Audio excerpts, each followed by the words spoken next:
మహారాణి పారాణి పాదాలకే నాడు మన్నునంత నీయగా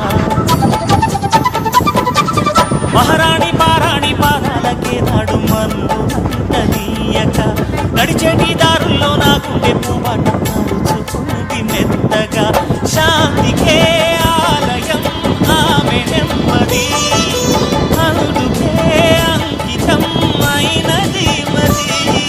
సుకుమారని ఆమె చిరికత్తె కాబోలు శివుడాలకే ఆమె తనకట్టు కాబోలు చెలియ చలువ చెలిమి కొరకు ఆయువే ఆశగా తపం చేయగా ఈ సుఖలోకాల సౌందర్య రాశి నా మీద వచ్చింది కన్నిందు చేసి